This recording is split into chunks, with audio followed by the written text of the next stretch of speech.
A North Texas hospital is trying to tackle a growing problem. They're talking about sexting. Cook Children's Medical Center in Fort Worth just released a public service announcement on sexting because doctors say they've started to see more cases, and cases involving shockingly young children. Fox 4's Calvert Collins joining us from our Fort Worth newsroom with more details. Calvert.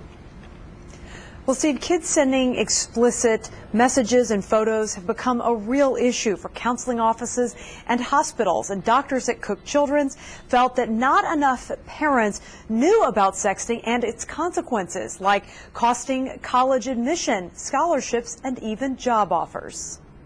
Did you know kids as young as me sext? They might not be in middle school, but they know how to use a smartphone. We see it all the time. Pediatrician Sophia Grant specializes in child abuse cases at Cook Children's Medical Center. She's seen victims of sexting and adults manipulating children with it. Sometimes when these pictures are taken, it can be used against you. Like, hey, if you don't want me to publicize this, you're going to send me more pictures. It can be used to blackmail children into sending more and more pictures. And even send you to jail for up to 20 years. In the PSA, students in 7 Texas high schools were surveyed.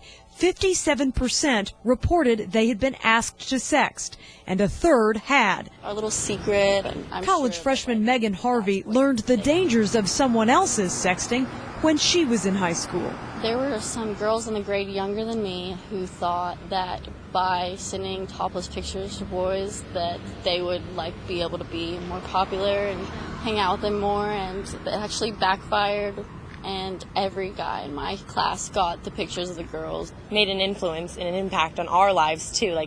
Really don't do it because it has huge repercussions. Those consequences don't just affect the kid, but the parent as well. Everybody's going to assume you're a bad parent, you aren't watching out for your child, and that brings a lot of shame onto the family. Cook Children's felt it necessary to make this PSA and put it on social media as a teaching tool for parents and children. It's being offered to school districts as part of safety curriculum this year. I don't want parents to hide their head in the sands and say, oh, my child would never do this. It's just a conversation that you don't want to have, but you have to have it. Now, the reason so many experts are warning about sexting is because of the permanence of those photos.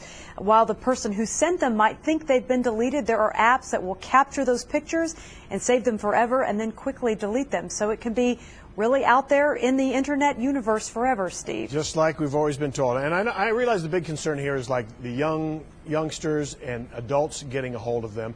But there's concerns about teens doing, sexting with each other. And you talked about the shame. But what else? What do we stand legally with sending nude pictures with the kids doing that?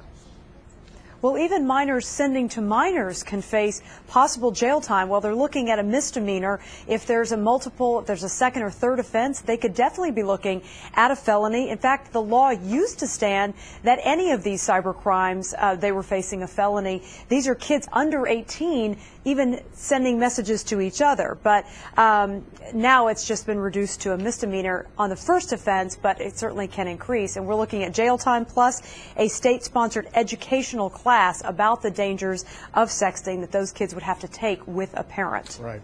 It's conversation stuff to have with your kids. All right, Calvert, thank you very much.